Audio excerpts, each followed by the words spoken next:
The job market collapses here. Newsflash, right? I think we've all known that for quite some time. The U.S. jobs report for August 2025 showed a significant slowdown in hiring with non-farm payrolls, increasing only by 22,000 jobs. That's far below the expected 75,000 jobs.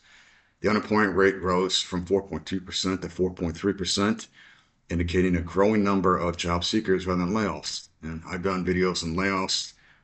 Unfortunately, mass layoffs have been occurring all throughout the year. And the weak jobs report has led to expectations of an interest rate cut by the Federal Reserve. The report indicates a market slowdown for hiring, with total job growth for June and July being 21,000 jobs lower than previously reported. That's become a major issue too on the data that we've been given. It's inaccurate. This is the lowest job growth in 15 years, excluding the pandemic. The Federal Reserve expected to respond to this weak job market with a potential interest rate cut. Concerns about inflation persist as it remains above 2%. I believe the inflation rate right now is about 2.7%. And the combination of this weak job growth and the rising prices has led to many economists believing we're headed for stagflation. And stagflation, that's the economic condition characterized by high inflation, which we've had a ton of high inflation the past few years, stagnant economic growth, and elevated unemployment. Now, they say the unemployment numbers, the rate increased from 4.2% to 4.3%. I posted a video about unemployment rate. Everyone knows that that's not the real number. There's no way. We live this experience every day of our lives. And for the past few years, it's been tough. There's no way unemployment rate is only 4.3%. Watch my video on that, and I'll dive deep into that. If you noticed, in the past year, these job numbers that they keep coming out with every month, you'll notice they keep adjusting them. And the adjustments typically never going up. Like, hey, we only thought we had 75,000 jobs, but really we created 100,000 jobs. No, it's always going down. The Bureau of Labor Statistics, they revised this data to show that the U.S. economy lost 911,000 jobs from April 2024 to March 2025. A million jobs. So under the previous administration last year, they were bleeding jobs. I remember the news reporting that late last year. It's because they had one hit where I think it was 818,000 jobs didn't actually exist, although they reported it did, but they waited late in the year to report that truth. Once again, showing that the data they present to us every month is not accurate. Market in the U.S. is quickly deteriorating, and with today's horrible unemployment report, the Fed might just have to implement a jumbo rate cut in the next interest rate meeting. So the report today showed that the U.S. added just 22,000 jobs in August, far below expectations of 75,000, and more importantly, the June jobs report was revised from plus 27K to minus 13K jobs, ushering in the first negative jobs print since the pandemic in 2020. And today's report brings the unemployment rate to 4.3%, which is also the highest since 2021. And out of 80 forecasts, 79 economists got today's report wrong. And this is putting a jumbo rate cut back on the table in September during the next meeting. But the trade-off for the U.S. economy is even higher inflation, despite it already being well above the 2% baseline target, with the inflation rate currently sitting at 2.7%. And so it seems that the Fed is sacrificing rising inflation to save the job market. And in the best-case scenario, the job market stabilizes, but inflation rises. And in the worst-case scenario, the job market continues to deteriorate, and inflation continues to go higher, which will put us in a stagflationary environment. Either way, the one constant is that inflation eats away at cash, which is why holding assets is the best hedge, because history shows that in inflationary periods, assets hold their value while the US dollar loses it. That's grim news. And the two scenarios they presented, it's probably the worst one, because that's what we've been seeing.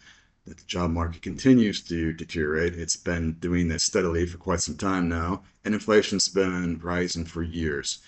Lately, it seems to be holding, but that's still not a good position to be in. So possibly at our best, holding the inflation. Maybe get 0.1% lower, maybe that tiny bit showing that we're going in the positive direction. We're going to check out this video here from Damon. Cassidy does a great job summarizing the mess that our country's in at this moment. Market are now facing the worst unemployment rate in nearly 40 years, with applications outpacing job openings by 400%, with 300 million people projected to lose their jobs to AI just within the next 5 years. It raises the question, how close are we to a complete job market collapse? Well, the job market has evolved drastically throughout history, with each generation facing severe economic and cultural upheaval. The compounding effect of rapid technological expansion and the constant selling out of the future has left today's working class in a crisis unlike anything we've seen before. One of the first major issues we are facing is the consequences of reclassifying humans as consumers, as it has fundamentally changed the incentives behind our economic data, where rather than looking at the unemployment rate as a direct representation of the working class being unable to provide for their family, or the youth being unable to build a foundation that will be the backbone of the nation's future, we live in a reality where the stock market is actually banking on the fact for unemployment to get worse. So interest rates will come down and we'll be able to just drown ourselves in debt even easier. Good point there. You notice the stock market's doing well, and it has been most of the time during our crisis.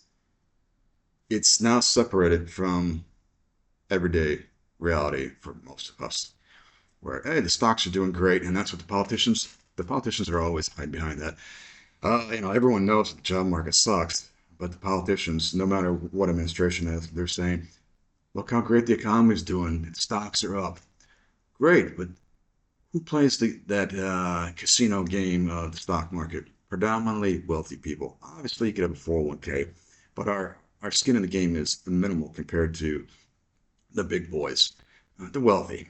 So the stock market has now become a separate entity from the reality everyday Americans face with the struggles of the economic conditions we're living in right now. So this is a good point where we're seeing what's going on here, and everyone's trying to come with an explanation. The Gen Z, they're calling them lazy, but the older generations don't understand that the game has changed, and it's changed for the worse. Something previous generations had never seen before. Now the previous generations are experiencing it if they're unemployed and they're trying to obtain employment. Now they're going, wait a minute, I've been doing the same process for 30 years, but now it's not working.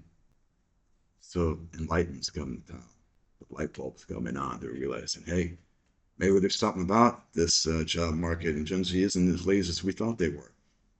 Let's go back to what he's saying. Here, the government views the unemployment rate as fuel for re-election campaigns, as you can either blame the previous administration for all of the conflict that we're facing, or you can take credit for the reversal. One of the best ways that we can see this is the job revisions that have occurred in the past year, which now totals over 1 million jobs that were never actually created, or despite continuously being told how great the job market is. Every sign that shows things are not what they appear miraculously keep getting brushed under the rug. And so then when you have the... Yeah, they get brushed under the rug. I just reported that at the beginning of this video. About 1 million jobs never been created. They were reported as being created in this past year. They didn't exist. That's the fake jobs. That's what we got going on in society now. We have fake jobs, ghost jobs. 1 million jobs reported as fake. That shows you the game has changed. Far worse than before. 1 million jobs. All they did was report those jobs at that time to make them look good. They didn't exist. Employers have absolutely no qualms about posting fake jobs, and there's many different reasons why they do what they're doing, but this is something that's never been seen before, especially at this level. The corporations, they have no morals. They absolutely do not care how they're treating us. When you look at the corporate perspective, this manipulation of job data is actually being implemented into their business model. I recently just spoke with a gentleman, and he's actually going to be on the channel in my next video. He spent his entire career in tech, and he's probably like 45, late 40s, early 50s, maybe mid 50s. He got laid off from his company, or the company went under, because they were found guilty for manipulating employment data to show that they were growing for venture capitalists to get funding for their business. Since then, he has applied to hundreds of jobs, hasn't been able to get a job. He is now working at, or hasn't been able to get a tech-related job, a job that he has had experience in for his entire career. He is now working overnight shifts at Walmart, stocking dog food on the shelves. And it's important because, again, this isn't just, Gen Z just being lazy, not able to get a job if you just go out there and work harder.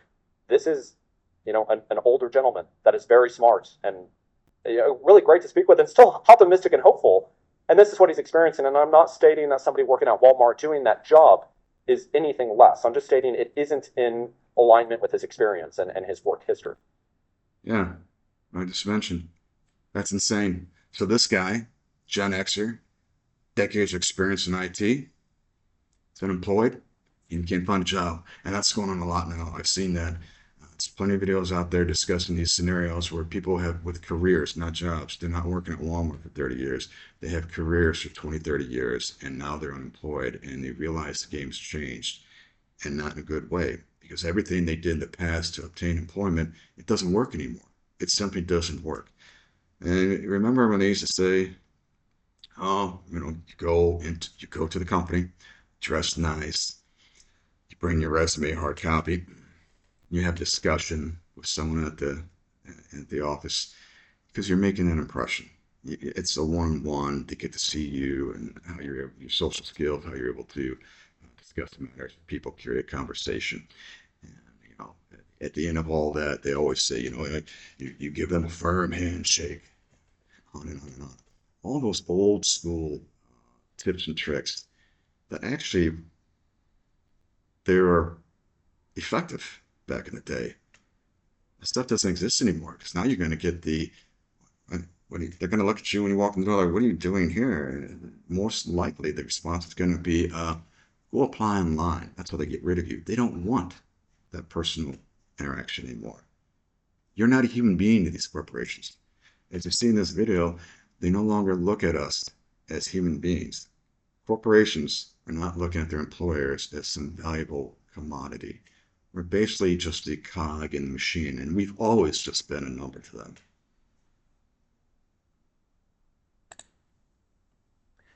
What we are also finding is that businesses are actually using this as a tactic to combat each other and to get data from one another. And this is a Bloomberg report that I'm going to go ahead and share here. So the core allegation was that senior officials at Odin Partners encouraged junior staff to phone up traders at really big banks, give fake names for themselves, fake names for Odin Partners, and try and persuade these traders to share sensitive information about P&L, salary, makeup of teams, some of which information Odin Partners would then share with its clients. So far, they're saying absolutely nothing about this on the record. Now, privately, there's some suggesting that those banks aren't concerned about these allegations at all, like one or two of these banks. So at one of these banks, there was a suggestion that there isn't a review into these allegations and they plan to keep working with Odin Partners. Another bank, there was a suggestion, the information, the intelligence and the contacts that Odin Partners have are just so good, just so useful. And so what we begin to recognize is that this dehumanizing aspect of being twisted into really every which way you look, that there are incentives to improve this. I want to just give you examples, and I've said this before in my videos, but it is crucial that we begin to understand truly how little they care about people actually being the data points. Data points. That's what we are to them now. We're not human beings. We're not the valued family members of the company. You worked for 20, 30 years, retire with a pension. They understood if you need to take a time off because of a family emergency and all that. None of that stuff is taking place anymore. We're a data point. That's where we're at, guys. Data points. We're not human beings, these people. So the first one is that related to ghost jobs. More than 60% created ghost jobs to make employees believe their workload would be alleviated by new workers. 62% of respondents said that they posted ghost jobs expressly to make their employees feel replaceable. 43% stated they used it to give the perception that their company was thriving despite uncertain economic conditions. So just manipulating data. 85% go as far to interview candidates despite not actively hiring for the role. Nearly 70% of them said posting fake jobs listings boosted revenue. 65% said the job ads had a positive impact on morale.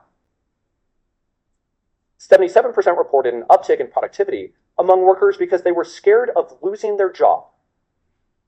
70% believe that it is morally acceptable to do this. Like, how much more disgusting can this get?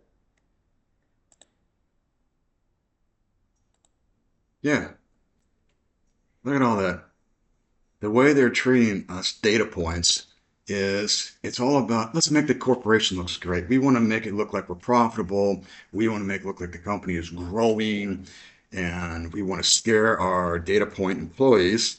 They should be in fear of losing their job because they're so replaceable. There's 100 people beating down the door waiting to replace them. That's their mentality. No morals. That's the mentality, and that's the crap that they inflict upon you. Every day you go to the office, you have that burden on you, that black cloud, the heat. You walk in there, how are you ever going to feel valuable to that company and your great contribution to them when no matter what you do, you're always reduced to your data point?